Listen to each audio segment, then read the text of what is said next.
Coming up, an East versus West battle as the stars of the PBA travel to Tokyo to meet their Asian counterparts in one of professional bowling's most prestigious tournaments, the Round 1 Japan Cup.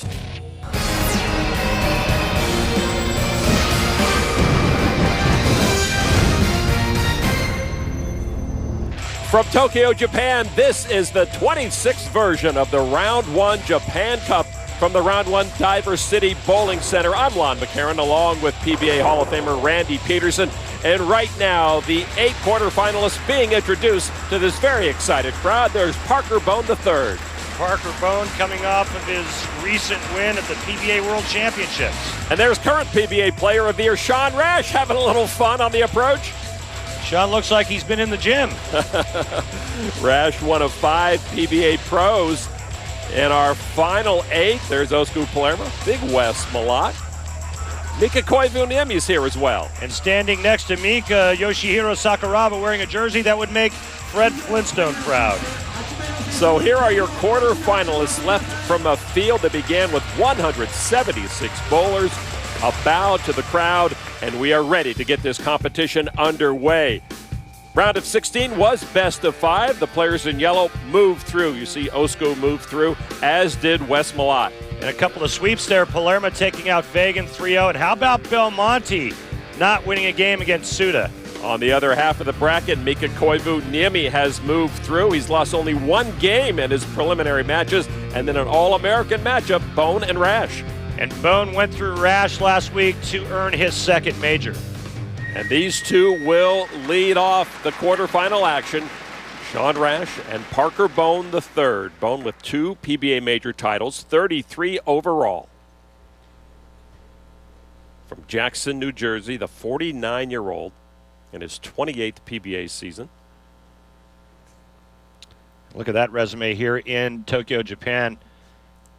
Back-to-back-to-back wins in the late 90s for Parker Bone III. Parker Bone III opening up our quarterfinals. Not the opening that he wanted. There's a timeless style there in the traditional down and in type of ball reaction that we've come to associate Parker Bone III with.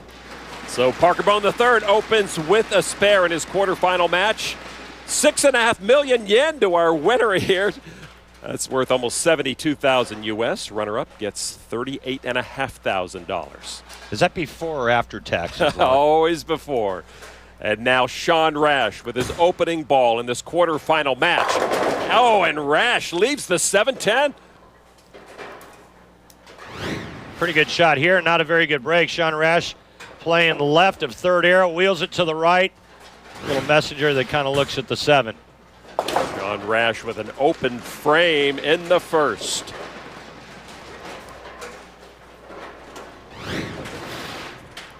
If you leave the 7-10 split, take your spare ball out, throw it 100 miles an hour, either the 10 or the 7, and hope to bounce it out. Squeeze out a little aggression that's left over from that first shot as well. Rash now in the second. Oh, and Rash is not going to like this one either. Yeah, the bucket without the 4-pin, and the 5-pin actually gets scooted a bit to the right, which is going to make this spare conversion even tougher.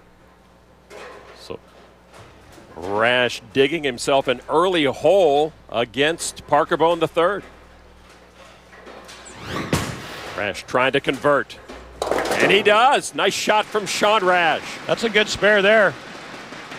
So Rash converts. He's still down by 11 pins as Parker Bone III gets ready for his second frame. The first cut was total pinfall. Final 64 switched to best 3 out of 5. The final 8 seeded into a bracket format with single game matches. And only 20 PBA players invited to this event, but 5 of them made the telecast. They are the ones to beat in the world of bowling right now. Parker Bone III in the second frame comes up with the big strike. He is a star here in Japan. And of course, on last week's telecast, we saw him claim his second major at the PBA World Championship, winning the title match 254-227 over top-seeded Jason Belmonte. Huge break there, rolling the 3-pin for Parker Bone III. He just kept striking, throwing great shot after great shot, and never looked back.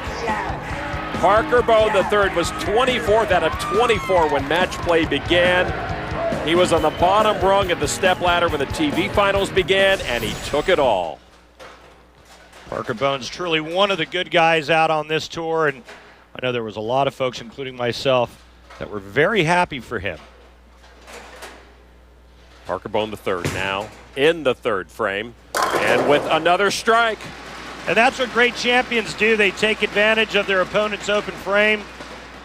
Sean Rash pocket 7-10 in the first. Parker Bone steps up and throws a really nice double here early on.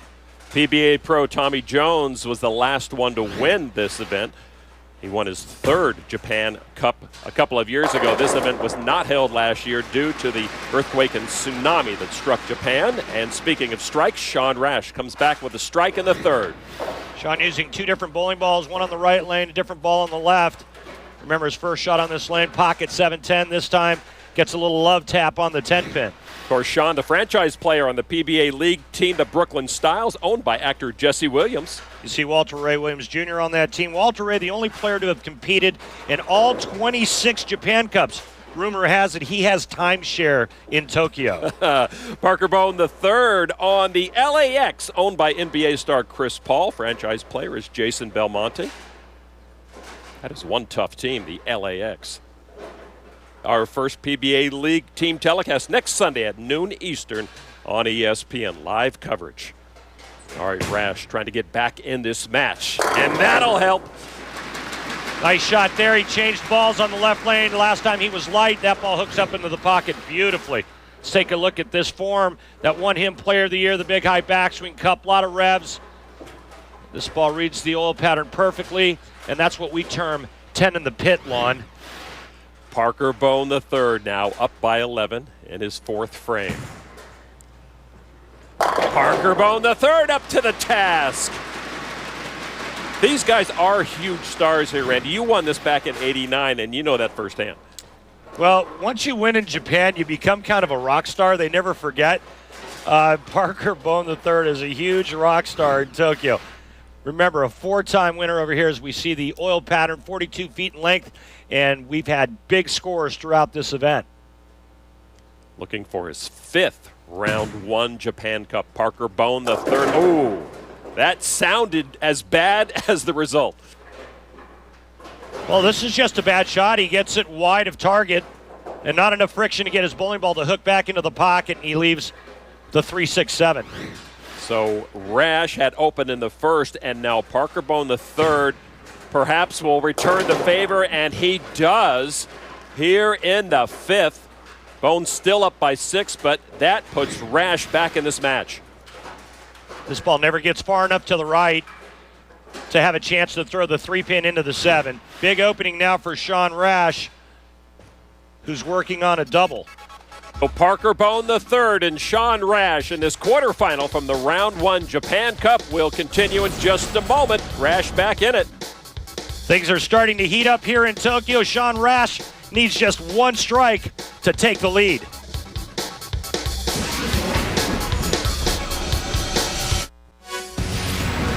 The Round 1 Japan Cup is brought to you by Geico, saving people money on more than just car insurance. The USBC, enhancing the bowling experience for millions of bowlers. To learn more, visit us on bowl.com. By Brunswick, find your next ball at bowlwithbrunswick.com.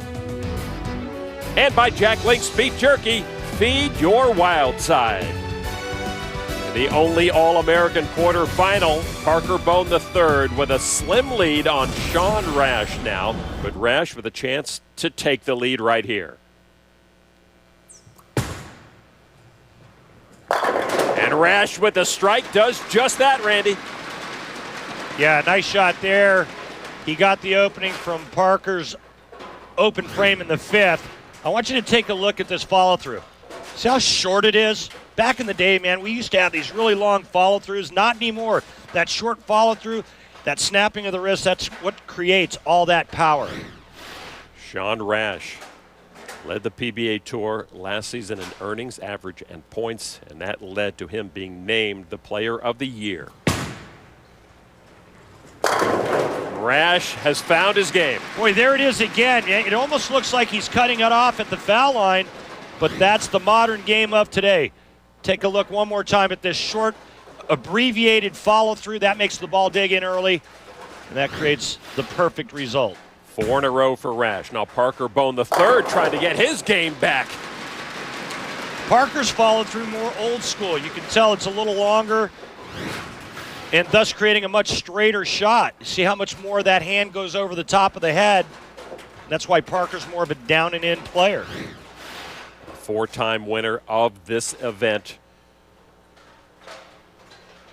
Parker Bone III seemed to have lost his touch for just a couple of frames. He let Rash back in the match, and now Parker Bone in a horse race with Sean Rash.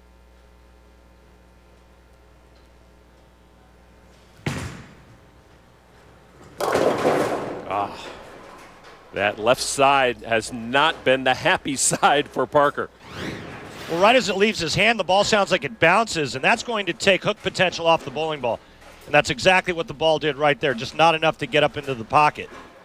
And you can see Parker Bone III not happy about that. He has to clean this up or he can pretty much kiss this match goodbye.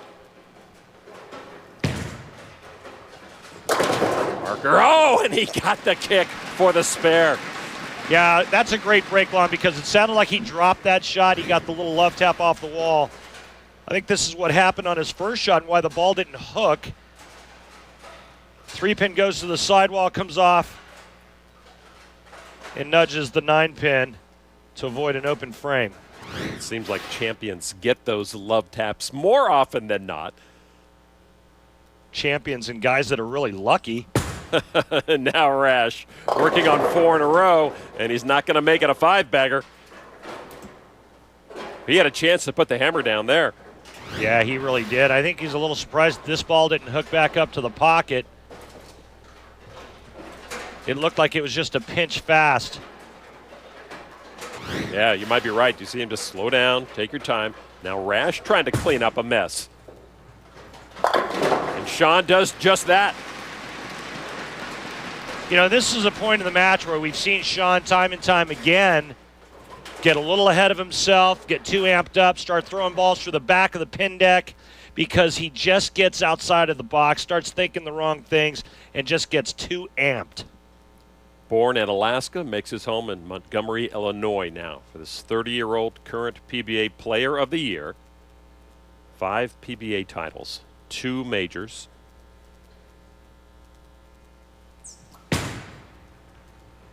Trying to keep the pressure on, and that 10-pin will stick.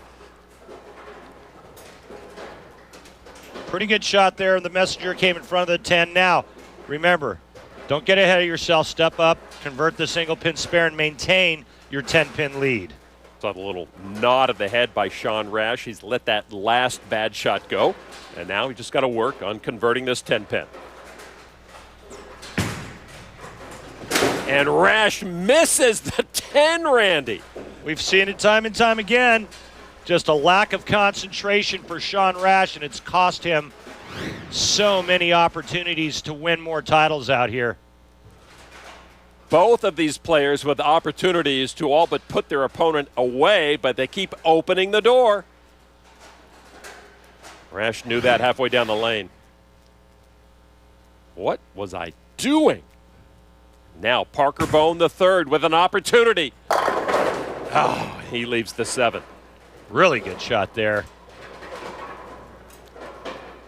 That's a break for Rash.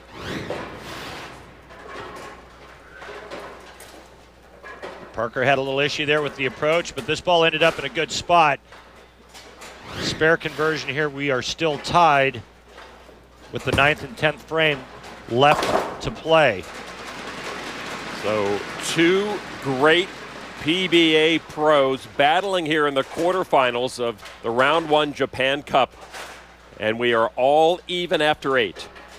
These 2 players both on the same staff. They have to work together when they're not competing together or against each other. In this match coming down to the wire. 2 good friends as well. Parker Bone III now trying to do all he can to put the heat on his buddy.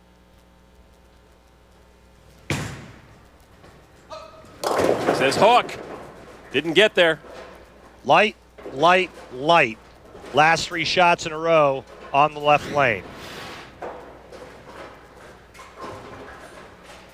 When you start missing on a particular lane, it gets in your head, doesn't it? Well, I think that 2 out of the 3 were just bad shots. I think that was a pretty good shot there that never hooked. And it's hard to make an adjustment off of a bad shot, and that's why Parker's still going with the same ball and the same line on that lane. All right, so Parker Bone with the 9 spare in the 9th. Now Rash with an opportunity. Neither one really able to rush through the door of opportunity to this point. See if Rash can rebound from the brain cramp he had in the 8th frame when he missed a 10-pin.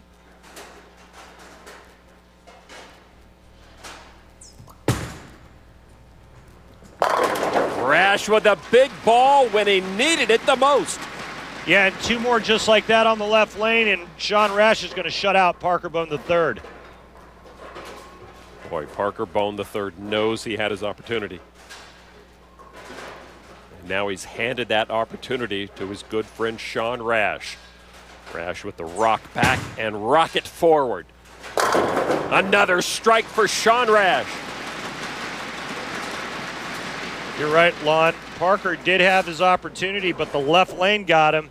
Now Sean Rash just 1 flush strike away from moving on. Rash can seal it here. And now taking his time, calming himself down. Quarterfinals of this round 1 Japan Cup. Rash with a chance to move forward.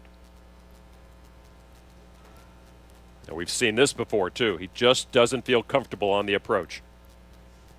You know, we've seen this time and time again where there's so many things going through his mind, he doesn't get comfortable and he steps off. And I think that's part of the demons that he battles with on television.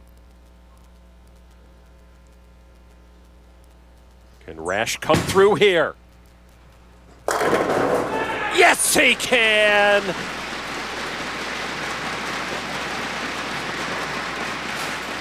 That was a big moment of success for Sean Rash. And with that hit, he seals the deal. He'll move on. And somehow Sean Rash was able to exercise his own mental demons on this shot. This ball's just a pinch light, and he gets the nice kick on the 10.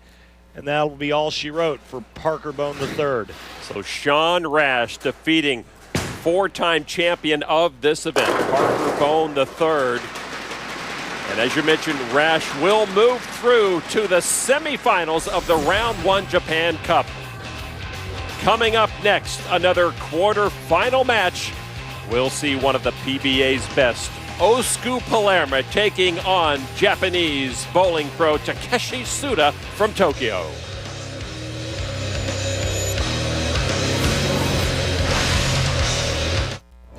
Welcome back to the Round 1 Japan Cup 1 quarterfinal in the books. Sean Rash, a 223-202 winner over Parker Bone III in an All-American matchup.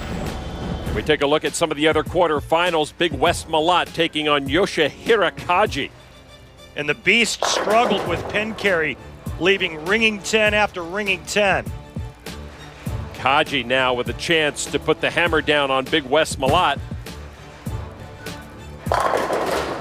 41-year-old pro with the big strike there. Yeah, but no style points. Boy, if you looked at the 2 styles here, you'd say there's no way that Kaji could ever beat this guy. But again, carry problems, and then when West could have applied a little pressure in the 10th frame, he goes through the nose after striking. Kaji just needs 8 on his first ball. West Malat totally disgusted. Here's Kaji's shot here in the 10th. Remember, 8, he moves on.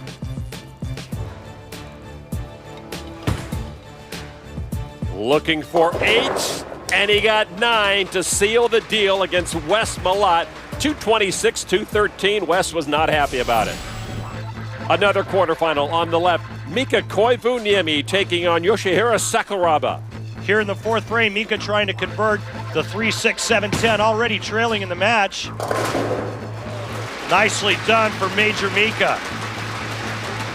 Mika then catches a double in the 5th and 6th. Here he is, 7th frame, looking for 3 in a row.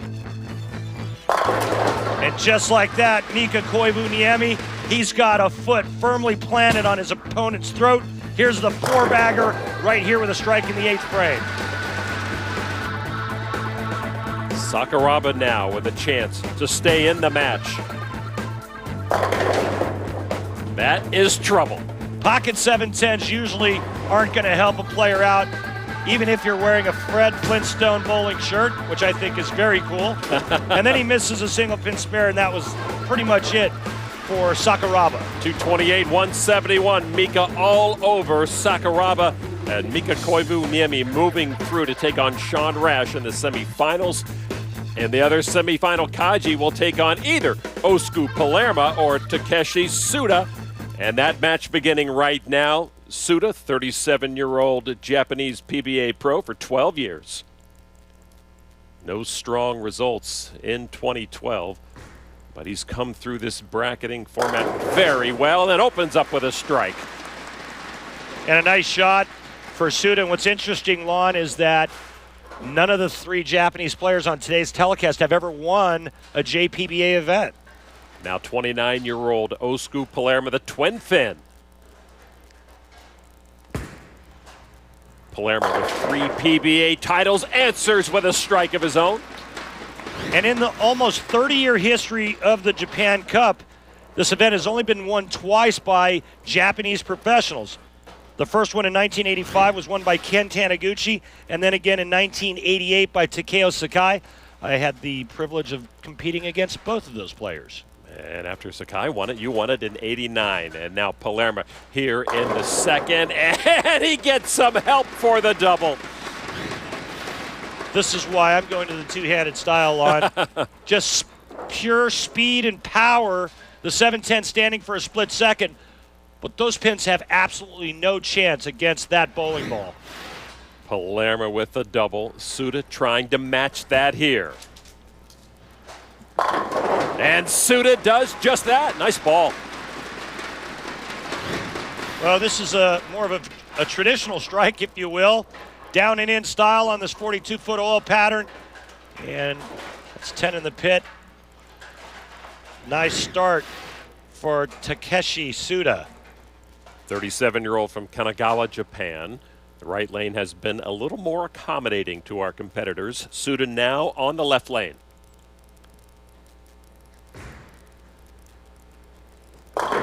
And it doesn't matter what side Suda is on. Well, he's proving that he's not afraid of the two-handers. This is classic old-school style. Remember, this guy took out Jason Belmonte, and now he's bowling the other two-hander, Osku Palermo, and he's just saying, you know what, guys, I'll just use one hand. Suda in the round of 16 shut out Belmo 3-0. And now, after 3 in a row, Suda gives way to Palermo working on a double. How quick that comes down. Oh, again, Palermo gets help. And again, Lon, this is why I'm going to the two-handed style.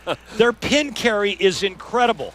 This bowling ball hits the pin so hard. I want you to watch the 7-pin here. Watch what happens. It looks like somebody just tasered it. A stunned 7 teeters and finally falls.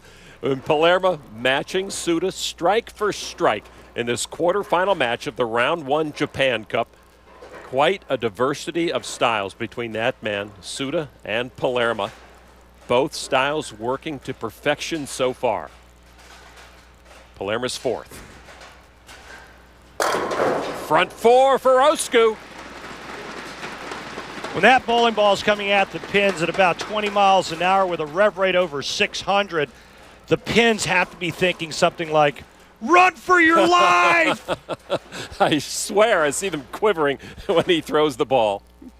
Palermo with a 10-pin advantage on Suda. We mentioned the 176-player field. 20 were PBA invited pros. 123 were either Japan or Korean pros. And 33 amateurs round out the field. This is our final quarterfinal match. Suda now trying to match Palermo strike for strike. And the Japanese pro leaves the 7. Terrible break. Remember Osku Palermo's tasered 7-pin? Well, not to be for Suda. Great shot here, goes high flush, and he leaves the stone 7. So the first blemish on the scorecard to Suda as he tries to clean up the 7. And he does. Suda not happy about that. Again, the huge difference between the two players is just the raw power from that physical freak of nature right there. Osku Palermo in a two-handed style, the speed and the rev rate, all the pin carry on his side early on in this match. So a little more pressure now on Takeshi Suda as he, the first to blink in this match against Palermo. 10 pin. Yeah, and a soft 10, Lon. So it's back-to-back stone 7, soft 10, and he's falling behind quickly. We're only halfway through this match. Quite an uphill battle for these Japanese pros. They have not won on their own tour, suddenly facing the best in the world, and then you leave an opening for that pro, and the pressure just mounts and mounts, Randy. And the pressure for these JPBA players, remember, only 2 players from Japan have ever won this event. This is the biggest tournament if you're a JPBA member. So Suda with back-to-back spares after opening with 3 strikes in a row. Osku Palermo working on 4 in a row, has a 12-pin advantage in this final quarterfinal match of the Round 1 Japan Cup. The winner of this match will take on Yoshihira Kaji in semifinal number 1. Come on back, a lot more action from Tokyo. Kaji, Koivu, Niemi, and Rash are through to the semis of the Round 1 Japan Cup. Either this man, Osku Palermo, or his opponent, Takeshi Suda, will join them in the semifinals. Palermo with 4 in a row and a 12-pin advantage on Suda. Make it 5 in a row for the twin fin. And there's that excessive power again. 5 in a row for Osku Palermo. He's just slapping pins silly. Palermo, the franchise player for Lamar Woodley and the Pittsburgh Jackrabbits in the new PBA L League team. And we'll open our coverage of that next week live from Detroit. Pittsburgh Jackrabbits? You're going to dispute Lamar Woodley, the Pittsburgh linebacker, huh? No. Have you seen the size of that guy? Yes, I have. PBA League opens with round 1 next Sunday at noon Eastern on ESPN. Palermo with the front 5. He has been dead on so far against Suda. 6 in a row for Osku Palermo. Well, there was a little area check right there. He got that ball in, and it just kind of froze going down the lane. The uniqueness of the two-handed style. You watch him and Jason Belmonte with that two-handed delivery. It's just mind-blowing. That time there, Osku Palermo just a little bit inside of target, but the result was the same. So Suda has to feel like he's bowling uphill against the perfect Palermo. 7 pin. And the difference in speed and power when that ball hits the pins is remarkable, Randy. And the difference in this match has been pin carry because both players have hit the pocket every shot. Right now, Suda's got to kind of feel like he's in a prize fight with Mike Tyson, and both hands are tied behind his back. Suda really needed to come through with a strike there. But once again, another spare. Suda needs to turn this ship around and start striking again. He's now down by 33 pins, and 9 spare every frame is not going to get it done when your opponent starts with the front 6 in a row. Suda's best result so far, 2012, was a 39th place in the MK Charity Cup, and he finally does get back on that strike train in the 7th. He can strike out for 257, which is the good news. The bad news is Osku Palermo can strike out for 300. Palermo, as you see, with a 33-pin advantage, has the front 6. There is a bonus provided by the Japanese PBA for any 300 game. How much? It is 1 million yen, which is about 11,000 US. And Palermo keep it going. No, he can't. 10-pin. Well, no bonus.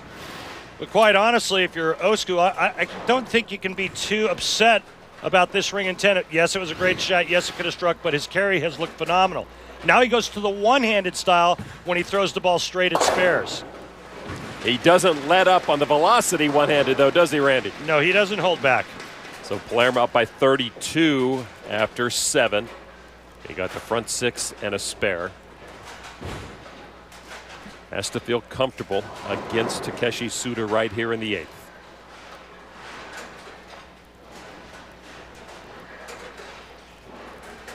Palermo still with that wrap around his arm. We saw that at the World Series of Bowling, a strained bicep.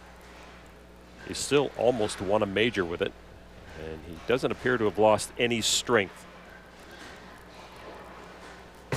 Palermo trying to come back, and yes, he does.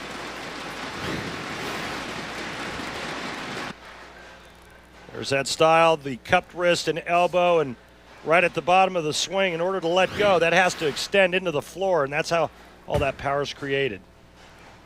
Suda down. Answers with a strike of his own. Hey, look at that. Suda just carried an off hit. That is old school. I wonder how long before you get a JPBA champion that throws it with 2 hands. Suda loves what he sees. Have to imagine that two-handed style will be sweeping the world of bowling. 9th frame. Suda with the turkey. Well, he's only down by 12 now. Anything can happen. 9th and 10th frame coming up, and Suda's given himself a chance. He can strike out again for 257. Back in the groove is the Japanese pro. Now giving way to the Finnish pro, 3-time winner on the PBA, 1 major under his belt. Wow, those pins just vaporized. The bowling ball goes through the pins, and it creates a vortex that just sucks them all back into the pin deck. I don't think they're even in the pit. They're beyond the pit, Randy. Well, if he does the same thing here in the 10th frame, Osku Palermo is going to advance. He needs a strike and good count. A strike here will put him in the 260s. Palermo with the strike, and that will pretty much put Suda away. Osku Palermo moving through to the semifinals. And with shots like this throughout the entire match, Osku Palermo is in full beast mode. The semifinals from Tokyo right after this. The Round 1 Japan Cup is brought to you by Geico, saving people money on more than just car insurance. By Track, evolutionary, revolutionary. By Storm, bowlers serving bowlers. Storm is the bowlers company. And by Columbia 300, Columbia bowls the world over. Taking a look at the Tokyo Tower, the 2nd highest structure in Japan. We just finished our last quarterfinal. Osku Palermo moving through into the semis against Takeshi Suda. The other semifinal will have Koivu Niemi and Sean Rash. Let's take a look at the recently completed Geico World Series of Bowling from Las Vegas.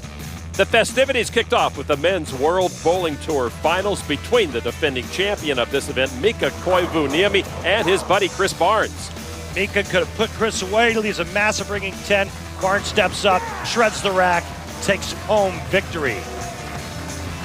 When they were off the lanes, it was time for the women's WBT final. Missy Parkett stepping up and throwing strike after strike, taking down Liz Johnson. A big day for Missy Parkett. Then we saw Bill O'Neill in the Alka-Seltzer Plus Cold Cheetah Championship. O'Neill coming through big time. And afterwards paying homage to our fallen brother, Tony Reyes, who won his only title on this very same pattern. Then we saw Mika back in the championship in the PBA Viper Championship against Brad Angelo. Mika could have put Brad away. He gets 6 on his fill shot. Brad needs 8, gets 8, wins his 2nd career title. On to the PBA Chameleon Championship, a battle of the last two Chameleon winners, Scott Norton and Jason Belmonte. Belmonte needs a hit here in the 10th frame to win. Massive messenger in front of the 10. Norton wins sitting on the bench. On to Tom Doherty in the Bowler's Journal Scorpion Championship. Last time we saw Tommy bowled 100 on TV against Osku. 200 was going to be good enough, and Doherty wins his first ever PBA title. The stage was then set for the first PBA major of the season, the World Championship, and Parker Bone III was at his best. Well, it was all about being in the bone zone, Lon. Look at him rolling the 3-pin forward. He's shredding racks. Parker Bone III winning his second career major. A thrilling Geico PBA World Series of bowling. All right, back to our action here in Tokyo. The Round 1 Japan Cup. Osku Palermo will be taking on Yoshihiro Kaji in one semifinal. Mika Koivuniemi and Sean Resch in the other. Here is Kaji from Osaka, Japan. 41-year-old Japanese pro with 2 top 20 finishes on his tour in 2012. Kaji, the only Japanese pro left in this event. How prestigious it would be for him to win here in front of these fans. To open up our first semifinal, Kaji gets them all. Nice break and a nice start for Kaji, who has the weight of his country on his shoulders in the world of bowling. Kaji defeated Wes Malott in the quarterfinals, 226 to 213. And now taking on the twin Finn, Osku Palermo. Palermo defeated Takeshi Suda, 268, 257. Palermo has been so strong on these lanes. That one a bit messy. That ball never finished down the lane, leaving the 2-pin. Nice look at that two-handed style, very short abbreviated follow-through because his body is actually in the way of his arm. Palermo trying to clean up on the right lane, and he does. I mean, he shredded the rack in his last match. Shot after shot after shot, starting with a front 6. We never saw one ball go light. Interesting to see what kind of adjustments Osku makes after leaving the 2-pin first ball on the right lane. Boy, if he didn't throw the ball as hard as he does, he could have found himself in severe trouble in a couple of frames in that match. Palermo trying to get back to his striking ways here on the left lane. Yeah, he knows how to do it.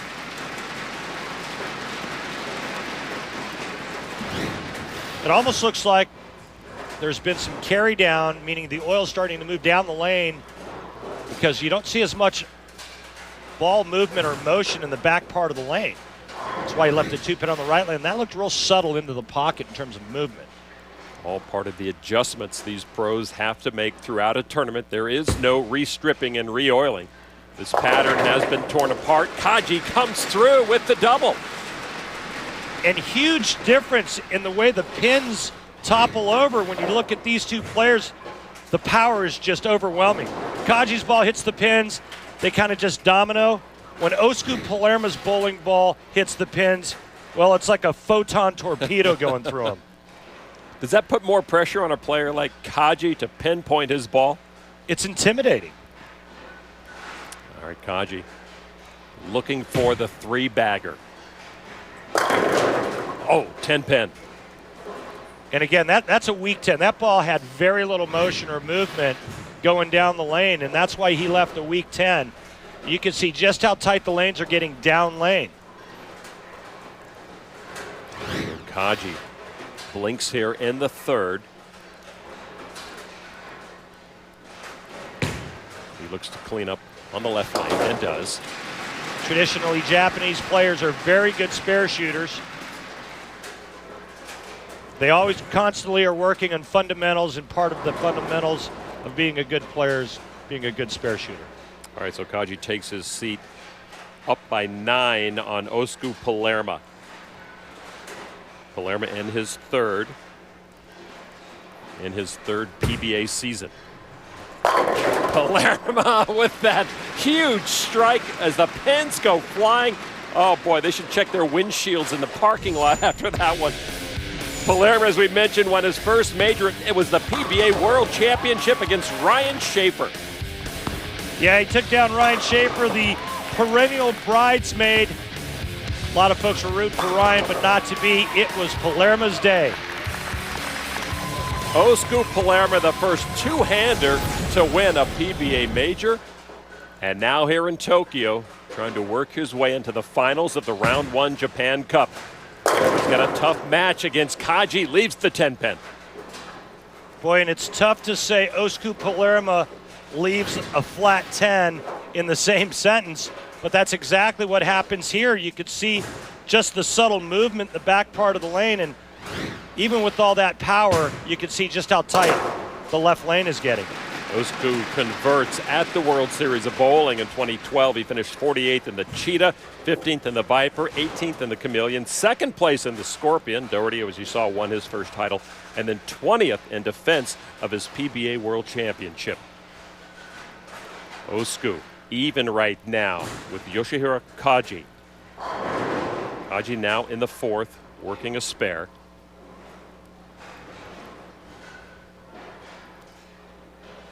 Palermo not as dominating as he was in the quarters. Kaji with that traditional approach, 10-pin for him.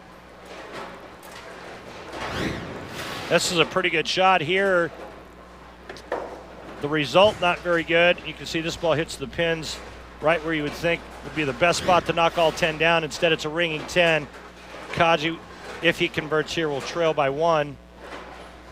Osku doing such a disservice to Kaji, I think. I mean, it just looks like the Japanese pro is working in slow motion as he throws his ball. That's a great analogy. It's exactly what it looks like. Even when he shoots spares, it looks like he's bowling in quicksand or mud, yeah, and Osku is on ice skates.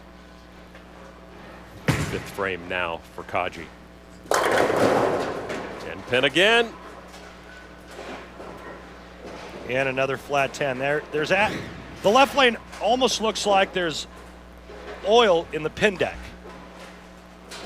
Look at how straight that motion is. He's lucky he got the 5 out. So some more cleanup on the left lane. The Japanese pro defeated Wes Malott in the quarterfinals. Skinny jeans there. That does not build confidence. Down by 2. Now Palermo.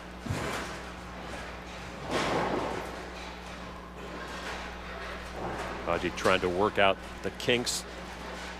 Has to adjust to what's happening to these lanes. Palermo wondering why he can't get back to the form that got him here into the semis. That's what got him into the semis. Well, you can see the motion on the right lane's completely different than the left. Right there, just that back end reaction, as you can see that bowling ball driving all 10 in the pit. He's got to figure out a way to get the ball reaction to do the same thing on this lane. Yeah, just did not come across, but that pin action gives Palermo a double. So this semifinal match between Kaji and Osku Palermo will continue in a moment. Palermo up by just 12 after that break. Welcome back to this semifinal battle at the Round 1 Japan Cup. Yoshihiro Kaji on the approach, down by 12 to Osku Palermo. Kaji keeping this match tight. Right lane has been good to him, and it still is. And just enough back end on that right lane to help Kaji carry all 10 pins. He needs to double up here to get within 2 of Osku. You can see the pin action. That's created by ball friction, the ball actually grabbing the back part of the lane. This left lane, well, let's just say it's got its own ice rink right in front of the head pin. Kaji's got to figure out a way to get his bowling ball to go high flush. Yoshihiro Kaji looking to make the finals of the most important tournament in his country. That's a nice strike from Kaji. It looked like he moved right just a hair. The ball started to pick up and roll sooner, and it ended up perfectly high flush. See that rotation with the hand right there? This ball actually picks up and grabs the lane surface. So Kaji has found the answer for the moment on the left side, and now Palermo answers with a strike of his own. I mean, that should be illegal.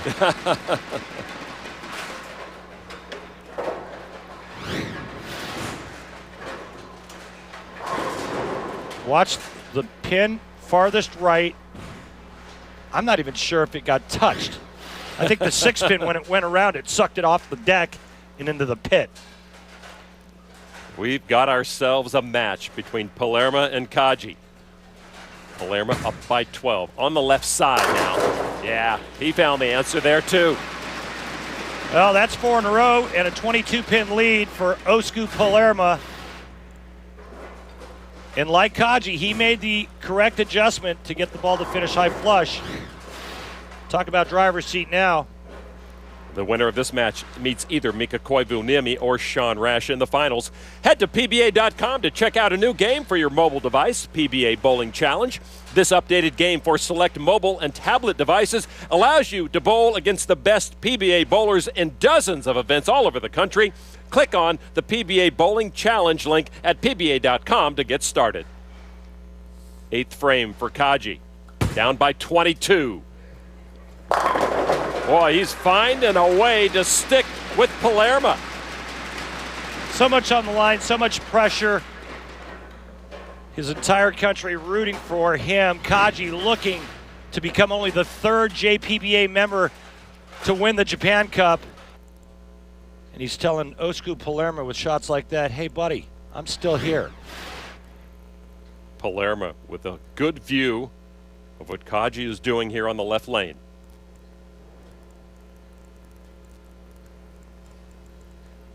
He can make this a very close match with another strike. Can he do it? Yes, he can! Well, I'm not so sure that Kaji thought that ball was good enough to strike, but it did. He has now set himself up to possibly shoot 257. He sets up the 10th frame. Obviously, real excited about that. But Osku Palermo can strike out to shoot 269. The match in Palermo's hands. Osku on the right lane. Oh, an ugly leave for the fin. Well, there's something you don't see every day. High flush 410 split. I can promise you one thing. I can't remember the last time I did that. With all that power and all that speed, his ball drifted just a pinch high. But he should have only left the 4-pin, not the 10 with it. So Palermo, in all likelihood, opening up here in the 9th at a most crucial moment. And so now Palermo finds himself down by 12 to that man, Yoshihiro Kaji.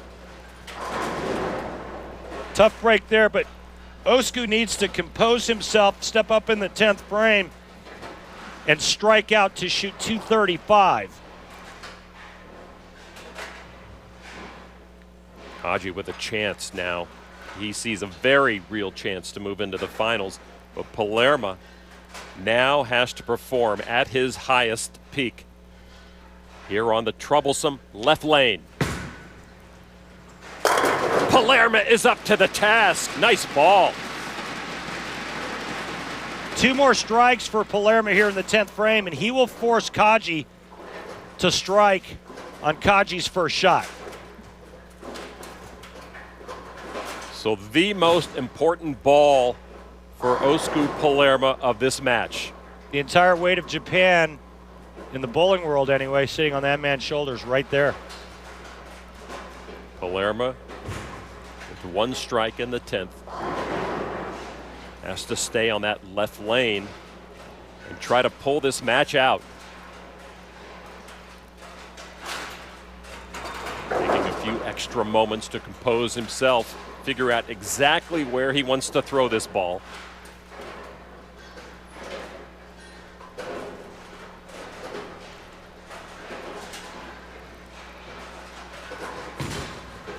Palermo needs it. Oh, 10-pin.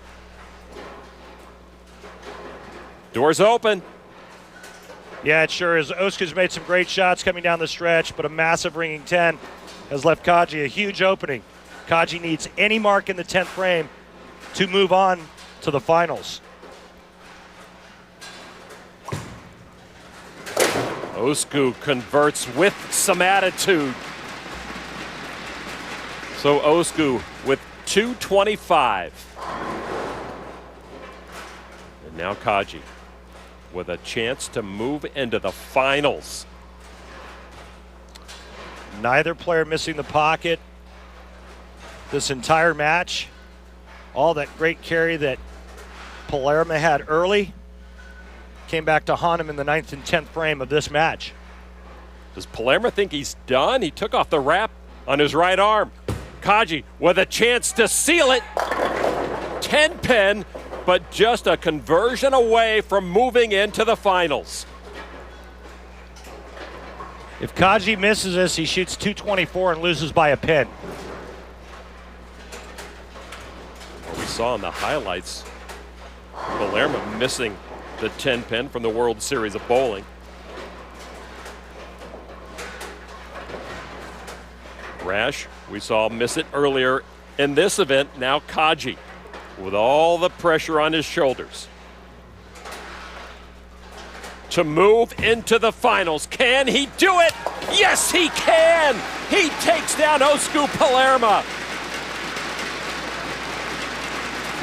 That man there is going to bowl in the finals, looking to become just the 3rd Japanese player to ever win the prestigious Japan Cup. And the first since 1988. Yoshihiro Kaji. Just a formality. Yoshihiro Kaji takes down Osku Palermo. Coming up next, the other semifinal, Mika Koivuniemi and Sean Rash. Welcome back to Tokyo, getting ready for the second semifinal of this Round 1 Japan Cup. It will be between Sean Rash and Mika Koivuniemi, a couple of guys who have won the PBA Tournament of Champions. Mika took it down in 2011. Mika ends up beating Tom Smallwood, but he also shot 299 on that telecast. Rash, the current TOC champion, won it for his second major. He beats Ryan Simonelli to pretty much lock up Player of the Year honors. So Rash, the reigning PBA Player of the Year. Mika, a 2-time Player of the Year, meeting here in Tokyo. Mika to open up the action. Mika opens up with a strike. Mika sporting some glasses. There's a story behind the glasses, I think, somewhere, Lon. Well, he tried the glasses earlier last year. He said he had a pretty horrible World Series of Bowling, took them off, but came over to Japan and decided to put them back on, and he says they're working, and here he is in the semis. Rash opens up with a strike. Yeah, and he's also opening up the lane a lot more than just about anybody else we've seen on today's telecast. He's letting that dog hunt there, feeding it out right, letting it wheel back. This Japan Cup pattern, advertised as high scoring, it has not disappointed. Boy, look at that thing come back, and it came back just enough. That bowling ball got so far right, looked like it was going out for a burger and fries, and it came back with some Kobe beef. Check that out. Even Rash was not sure that was going to come back enough. So double for Sean. Now Mika. Mika answers with a double of his own. This guy, Mika Koivuniemi, is really, really good. The straight down and in style. He's got the little loft, and he can go airborne when he wants to. And it doesn't matter if you're left-handed, right-handed, if you use two hands. Mika is afraid of no one. This guy truly believes he's the best player on the planet.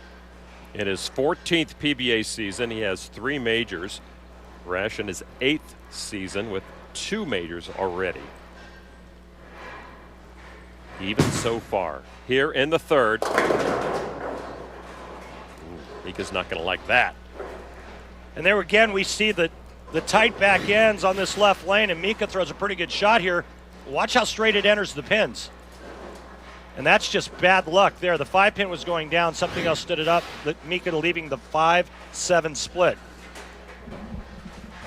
So Koivu Niemi tested early here in this second semifinal. Can he pull off some magic?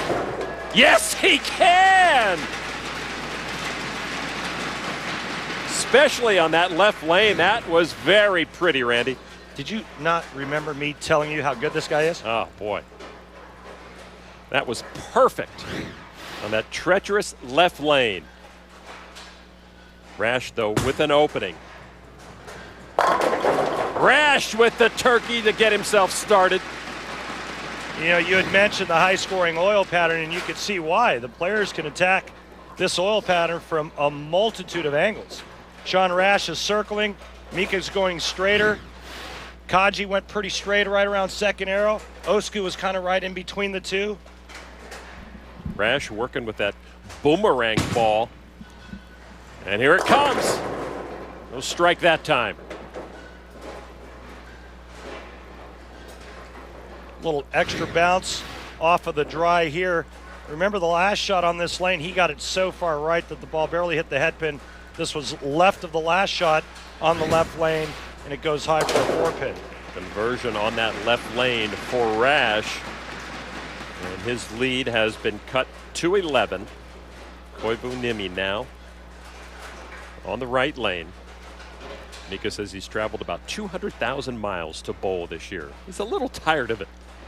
Mika also a member of the new PBA League Philadelphia Hitmen, owned by actor-comedian Kevin Hart. He was the first pick of franchise player Bill O'Neill. Real excited to watch this team concept, this team event. When you have teams that are absolutely laden with superstars, should be a lot of fun to watch. We begin our coverage next Sunday at noon Eastern on ESPN. In the fourth, Koivu Niemi with the strike. And as expected, neither player missing the pocket early on in this match. Look at that balance. The big Finn, 6'4" frame, hits that foul line as solid as anybody on tour. Always exciting to watch these two PBA stars clash. The last time was at the World Series of Bowling, PBA Viper Championship. Koivu Niemi defeating Sean 158-180. Mika's fifth is as good as it gets. The glasses are working. Big high backswing, bowling ball just slightly to the inside so he can feed the ball to the right. Great result. I got to get me a pair of those glasses. Now Rash trying to keep pace. Right lane coming back. Oh my. Rash leaves the 8. Solid 8-pin on a really, really good shot. Look at this here. Ball goes right through the 1-3, gets to the 5-pin first, and 5-pin goes to the left of the 8-pin. Sean converts on that right lane that has been the easier of the two. These two are even right now. 30-year-old Rash was a 2-time All-American at prestigious bowling college of Wichita State. Mika from Finland, living in Heartland, Michigan now with his family.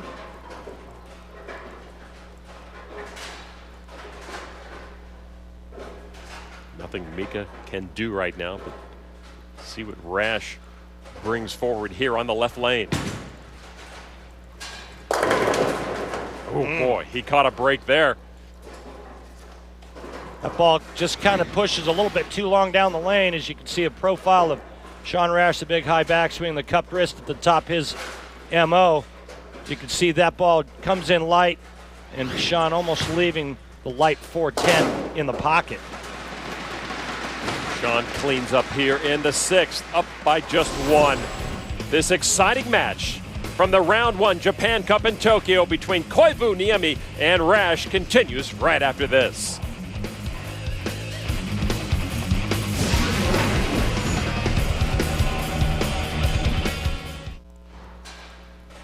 Welcome back to Tokyo, Japan, and the Round 1 Japan Cup. A tight match between this man, Mika Koivu Niemi, up by 1 on Sean Rash. as Mika bowls his 6th.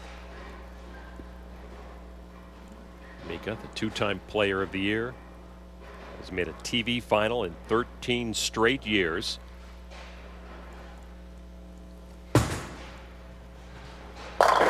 Mika with a 3-bagger.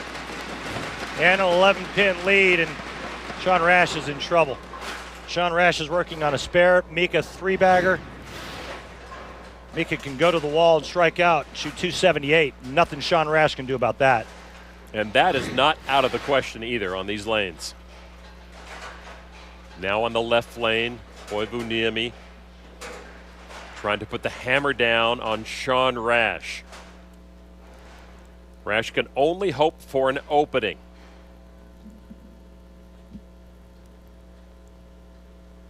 Boy, you can really feel the tension in this match between these two PBA stars.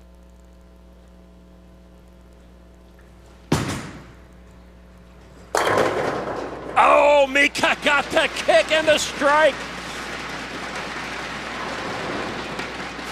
He wants it, Randy. Oh, yeah, great pin action here. Watch this shot. The head pin's going to go to the sidewall. 10-pin will be standing for just a second. Here it comes, a little messenger, and a nice time to throw 4 in a row. Now Rash needs to get on it. Down by 21. Oh, boy, what a break for Rash to avoid disaster. Now down by 22 if he converts here, but it could have been a lot more as the 4-7-10 was standing. Sean Rash is running out of time, Lon. But the only reason he has some time left is he got those 2 pins to fall, and now ready to convert here on the right lane, and he does indeed. So it's good news, bad news for Sean Rash there in the 7th. He will move to the left lane and bowl his 8th. Looking for some way in these final few frames to catch up to Mika Koivuniemi. I mean, I just don't see how he could possibly win this match if he doesn't strike on this ball.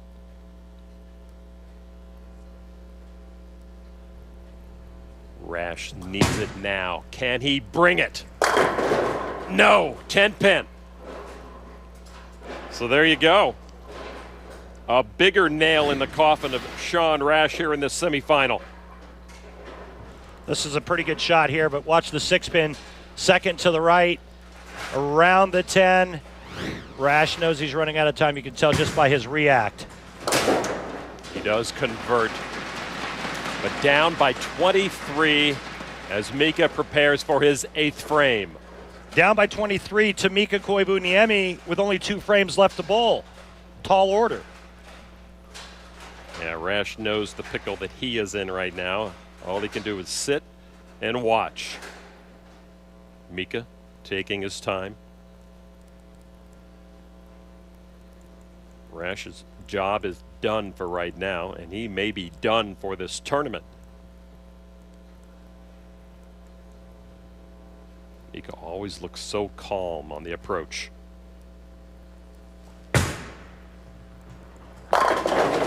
Mika with the 10-pin. He had a chance to put him away, and he makes a great shot only to leave a ringing 10. Watch this, maybe just a little extra loft here. The ball scoots just a pinch farther down the lane, coming in a little late, leaving that ringing 10-pin. Sean Rash in a heap of trouble. Mika to clean up on the right lane. And he turns away before the ball gets there. He knew it. Time running out for Sean Rash. Not a done deal just yet, but almost. If Mika goes strike, spare strike, he shoots 237. If Rash strikes out, he shoots 235.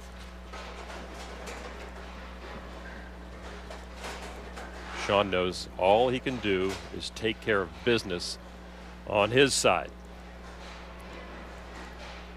Mika, likewise.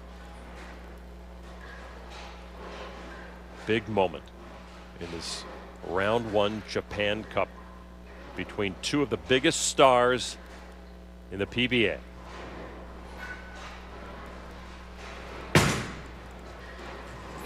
Koivuniemi. 10-pin again.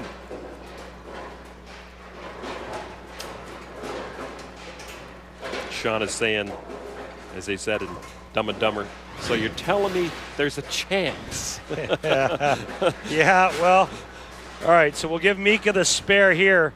Mika would need strike first ball in the 10th frame and then a spare to lock up the match. Koivuniemi on the left lane, converting. Mika up by 21 with that spare in the 9th.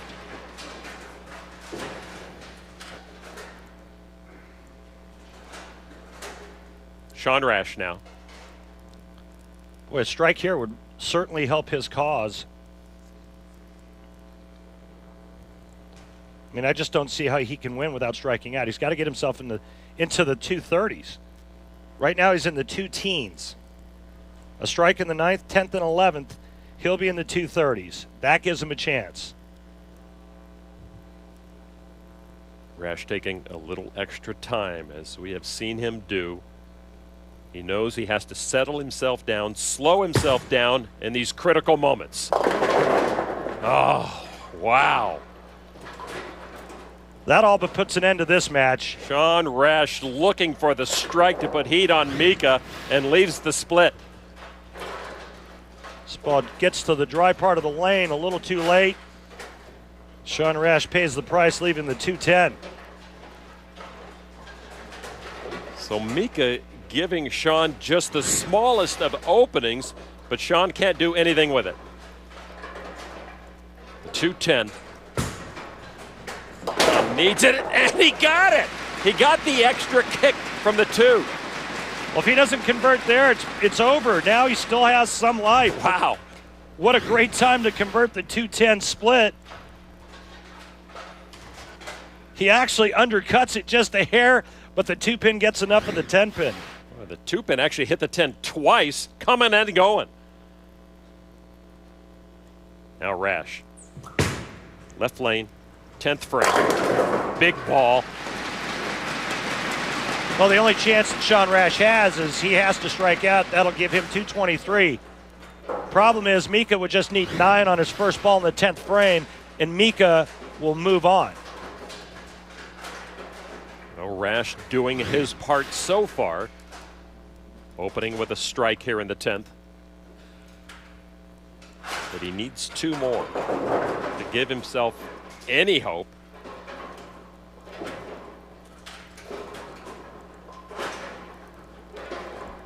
Sean being very deliberate. Blow out the tension and move forward. Rash needs another strike, and he got it. Maybe Sean has learned from some of his past mistakes on television where he gets ahead of himself, he gets too fast, gets too jacked up. But you're right, he's taking a lot of time. The other thing is that he bowls the 9th and 10th frame. Mika's sitting on the bench. The longer you can make your opponent sit, you never know. Sean making it work here on the left lane, which has been the trickier of the 2 lanes. Mika waiting for his turn, fidgeting. Can't even stand to sit. He's up on his feet watching Rash throw the last ball here in the 10th. Re-rack for Rash. I'm not sure he needed a re-rack more than he needed a time, Randy. That plus it just makes his opponent sit that much longer. Sean Rash looking to strike out in the 10th for 223. Ball on its way. 223 it is for Sean Rash. Big shot there for Sean Rash. Now a little bit of pressure on Mika Koivuniemi as you see Sean giving it this shot the great touch. This ball faces up, kicks that 10 out finally. Sean Rash knows it. He's like, yeah, come on. All right, I still have a little bit of life. Mika Koivuniemi, 9 on the first ball, he advances. Any mark, he advances. Mika can close out Rash right here. He needs 9. Oh, Randy! Not only did he not get 9, look at the leave. Unbelievable pocket 4-9. Now, here's the dilemma. If Mika gets one of these, they tie. If Mika tries to slide the 4 into the 9, which is his only chance to win, if he misses one of the pins, Rash wins. He has to get at least one for a tie or convert the split to win. Decision time for Mika. Does he want to play it safe?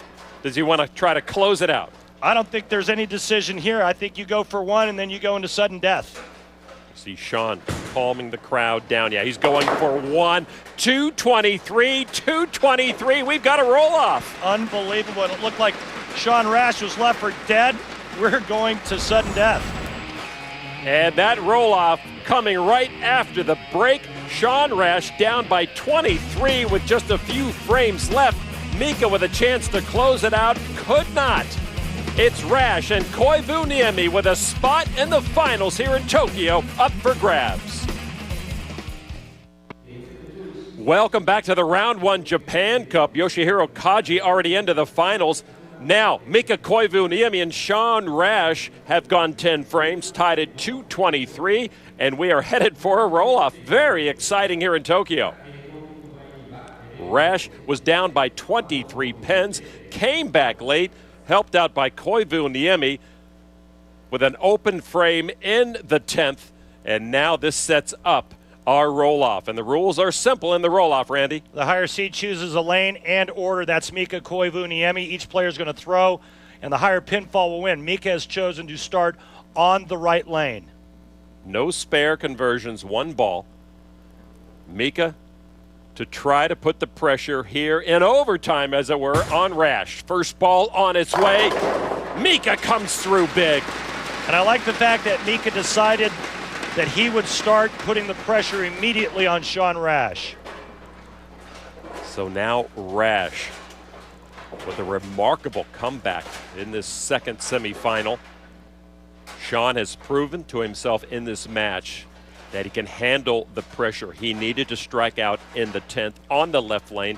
That's what he did, and finally ended up in the roll-off with Mika. Now here, needing to strike to stay alive.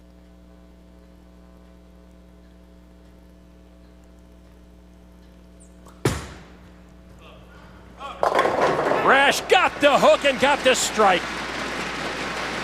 I'm going to go with, that's a pretty good break there. Oh, boy. I think he's gotten a couple of really good breaks. The 4-9 that Mika left in the 10th frame, and that ball striking. Rash looking quite relieved. Now they move to the left lane. Mika composed as always. Can he keep the heat on Sean Rash? Yes, he can. One wall shot deserves another. Mika just came back with his version. Now it's up to Sean Rash. He has to strike on this ball to stay in it. Rash just struck out on the left lane in the 10th frame. He has to feel confident here.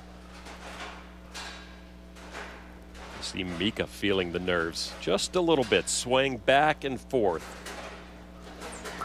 Rash needs a strike. He got it!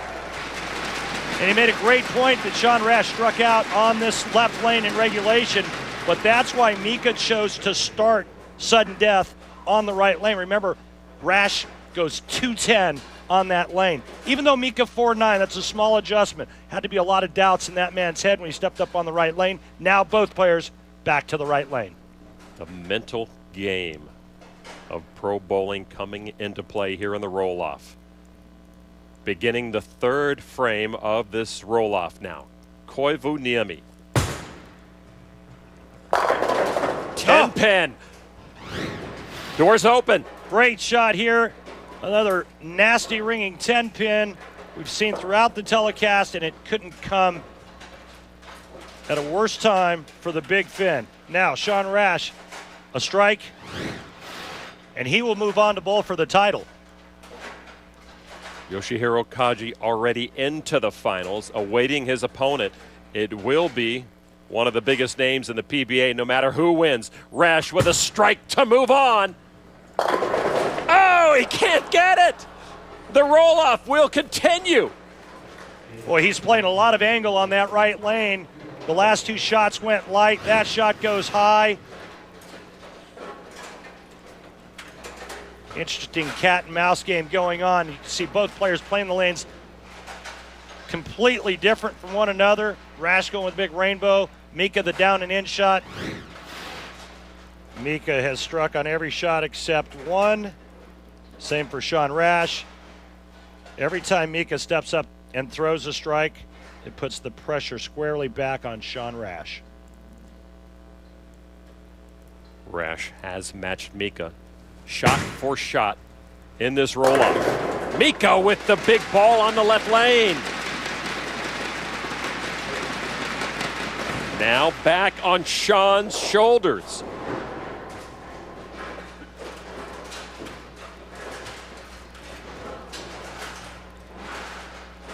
Rash must strike or he's done.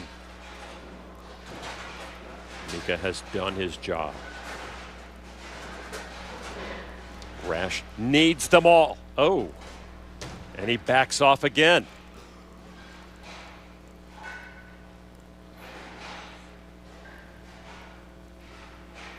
As if the moment were not tense enough, Sean took half a step and then backed off. To his credit, understanding that he was not quite ready. He needs to strike. Rash comes up empty. Mika Koivuniemi wins the match and moves on to the finals.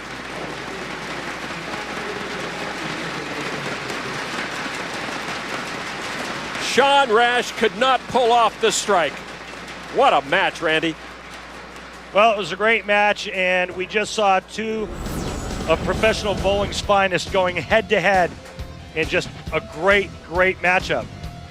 So Mika Koivuniemi moves through after his roll-off victory over Sean Rash. He will take on Yoshihiro Kaji in the finals of the Round 1 Japan Cup right after this.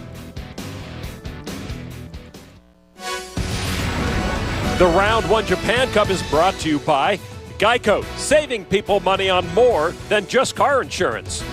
By Motive Bowling, high-performance equipment with a fresh perspective. Get motivated. By DV8, we are DV8. Tonight, we bowl. And by Jack Link's Beef Jerky, feed your wild side. There you see the Sky Tree. It's the tallest structure here in this country, located here in Japan. Time now to take a look at our Geico Championship recap as we prepare for the finals between Yoshihiro Kaji and Mika Koivuniemi. We go back to the quarters when Kaji took on Big West Malat. And really, Lon, this match was about the fact that West Malat had awful carry throughout the entire match. It was 10-pin after 10-pin, and then when he could apply a little pressure, he went big four and ended up losing by only 13. Another tall order for Kaji in the semis as he took on Osku Palermo. And Osku was in complete control of this match up until he left that in the 9th frame. So Kaji into the finals. As for Mika Koivuniemi in the quarters, he took on Yoshihiro Sakuraba. And even the shirt from Bedrock couldn't distract Mika Koivuniemi from his quest to make it into the finals of this tournament. Mika just put it to him, and this match really wasn't even close. Mika into the semis now against Sean Rash. This match was close. How close? It came down to a tie in the 10th frame and sudden death. Mika strikes on the 4th shot. Sean Rash leaves the stone 9. Mika moves on. So the finals are set. We have Yoshihiro Kaji trying to become the first Japanese bowler to win this tournament since 1988. Mika Koivuniemi trying to win this event for the 2nd time. He won back in 2007.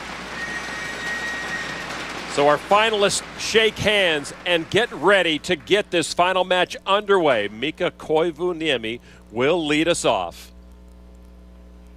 The pressure on this man is amazing, trying to win the most important tournament in his country. First place worth almost $72,000 US, each guaranteed $38,500. I promise you one man that's not nervous, that guy right there. Mika Koivuniemi always looking calm on the approach. He won the Cutter Open already.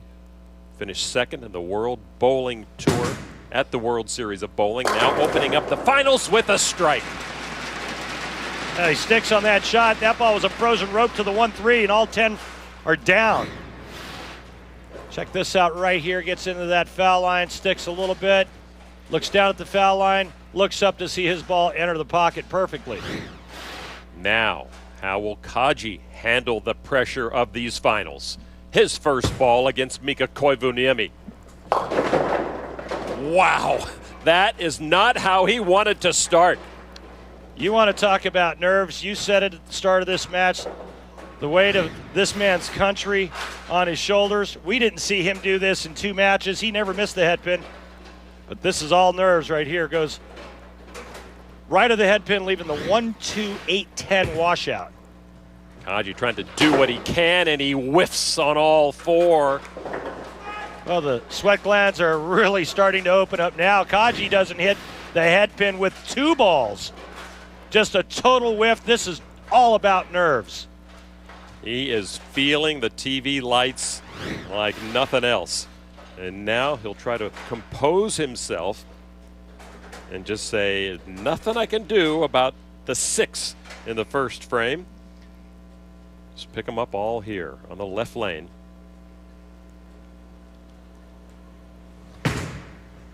Kaji. Oh boy, that's just as bad. You couldn't ask for a worse opening 2 frames given the circumstances. Kaji is just off to a horrific start, bowling against one of the world's greatest bowlers. And Kaji has already taken on 2 of PBA's best and gone through Palermo and Malat. But here he is just hurting. Got some serious oil leaking out of that engine. Kaji whiffs again and will sit down and hope that Koivuniemi just bowls the rest of the game without sitting down. So after all that, Mika trying for the double in the championship match. And he does, taking full advantage of Kaji's problems. Well, Lana, I'm going to go out on a limb and say that the beatings are about to begin. Kaji's going up against one of the greatest players in the world. He just gave him back-to-back open frames. You know, it's kind of like throwing meat in a lion's cage. Absolutely. Koivuniemi sees his injured prey and now trying to open up with a 3-bagger. Take the pressure off himself early, and that's what he does. And in doing so, he may be taking the pressure off Kaji. Now nobody expects him to win, so maybe he can bowl his own style, bowl more at ease. What a perfect shot. And what a way to start after your opponent gives you a couple openings. Bottom of the 3rd, Yoshihiro Kaji. Yeah, that'll calm the nerves. He better do a lot of that.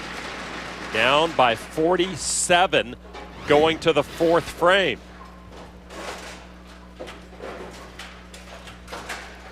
Got that break when he needed to.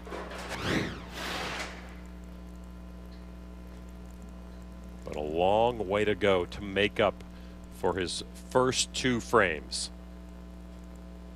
A 6 and a 7 in the first 2 frames. A little high. Oh boy.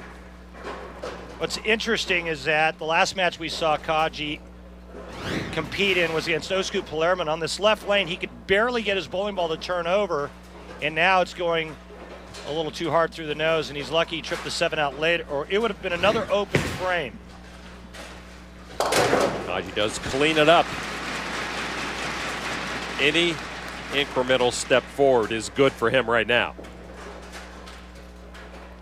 All right, so those 2 frames were better, he'll tell himself. Back now to Mika Koivuniemi, who is perfect so far with his first 3.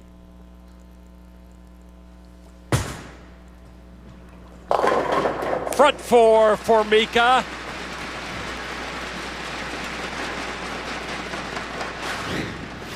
Another nice little break here with a wall shot on the right lane. But Mika's got such a good touch, and he's throwing it so well right now. It's almost like the pins know. When you're pinching it just a little bit at the bottom, they react a little differently. When you're freewheeling it, like Mika is, they all tend to fall. And it sounds odd to say, but this is where mental toughness comes in too. When you have such a huge lead on your opponent, to be able to stay in your zone and still perform at your highest level. Mika trying for the 5-bagger, and he does come through. I mean, you could see how much more relaxed Mika is. Hardly any perspiration. Right now, he's on autopilot. He's just allowing his body to do what he's trained it to do for so many years. And it's stress and it's pressure that takes you out of that repetitive motion, and there's none on Mika right now. Without question, absolutely right. 5th frame for Kaji, down 67. Yeah, that is not a typo, folks. This man right now feels like an elephant sitting on his chest. Hard to breathe, so much on the line, so much pressure. He got off to a horrific start, and it's just not getting any better. Top 20 finishes twice in 2012 in the JPBA, and defeated some of the game's best to get into these finals, and now just all falling apart for Yoshihiro Kaji as he converts on that right lane.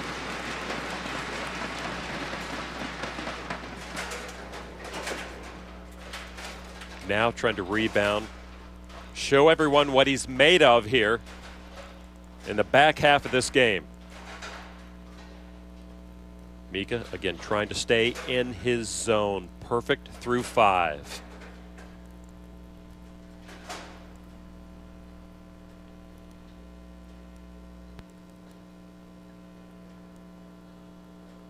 He feels the eyes of the country on him, no matter what the score. Look out. Missed head pin again. Bad shot. This is starting to become reminiscent of a couple of years ago when Mika Koivuniemi took on Tom Doherty at the Tournament of Champions, except I think Kaji's got a few more marks than Tom Doherty had that day. But it's almost like a guy bringing a knife to a gunfight. I mean, this is a disaster for a professional bowler trying to win a tournament of this magnitude for the first time. And it's getting worse. Kaji opens up again here in the 6th. You go back to that Doherty-Koivuniemi match, and Mika was able to keep his zone throughout. He bowled 299 against the 100. Honestly, right now, Kaji doesn't have a good thought in his mind. Stepping up and just missing a 1-2-4. It's relatively easy spare for a professional. And everything that could go wrong for him is going wrong for him. And I imagine he has to feel like he's let his fellow Japanese and Korean bowlers who were invited to this event, he's let them down, he's let his fans down. And, you know, it's hard not to feel that. Up by 82, Koivuniemi gets some help and continues his strike train. Well, I can tell you how Kaji feels. The Japanese people are very compassionate people. I've been to Japan 45 times, and all of it with bowling. I still have friends there. There's things called honor and respect that they live by, and this man had the weight of his country on his shoulders. And unfortunately, he was not able to handle that type of pressure. Got off to a horrible start and has never been able to recover since.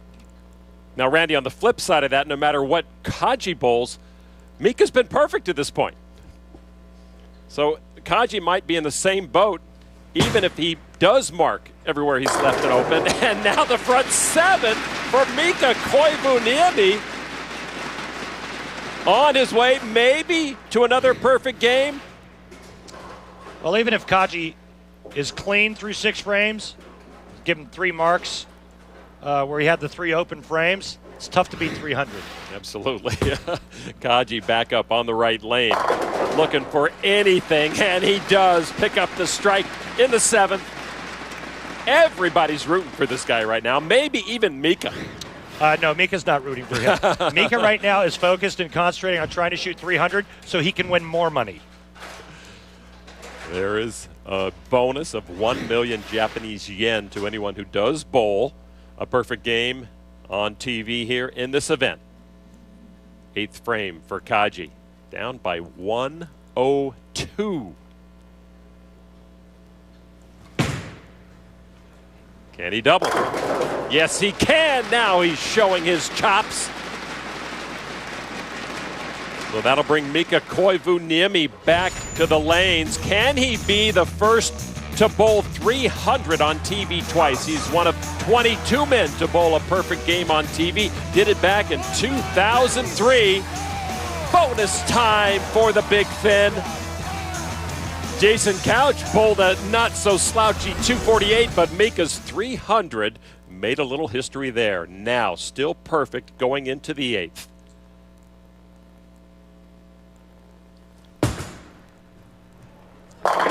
Mika does it again!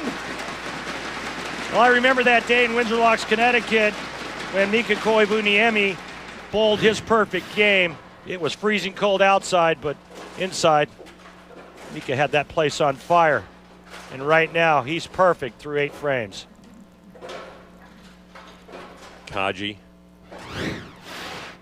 sits perhaps a witness to history here, as his opponent Mika Koivuniemi looks to make it 9 in a row. It's on its way. Oh, 10-pin! Randy, the 10-pin should be the nail in every bowler's coffin. Well, if you're a right-hander, you never like to see a 10-pin standing when you hit the pocket, but fortunately for Mika Koivuniemi, it doesn't cost him a title, just a perfect game. Mika Koivuniemi is going to win the Round 1 Japan Cup. Mika cleans up in the 9th. He is part of the new PBA League. 8 teams, 8 celebrity owners, one exciting PBA concept, Randy. Yeah, it really, really is. I can't wait to watch all these major championship winners like Bill O'Neill and Mike Fagan, watching guys with all the power like Osku Palermo. You're looking at the franchise players of each of the 8 teams, and you're going to be able to see Round 1 right here on ESPN next Sunday at noon, the PBA League. All your favorite bowlers, some of your favorite entertainment and sports celebrities. It's going to be a lot of fun. Live next Sunday. Mika Koivuniemi cleaning it up, making it official. He is a repeat winner of the Round 1 Japan Cup, a final score 268 to 164 over Yoshihiro Kaji. Well, Mika Koivuniemi was able to withstand a sudden death roll-off against Sean Rash, and then he just puts on a strike fest against Kaji. Starts with the front 8. Kaji had no chance. Congratulations, Mika Koivuniemi. For Randy Peterson, I'm Lon McCarran. We'll see you live from Detroit next week.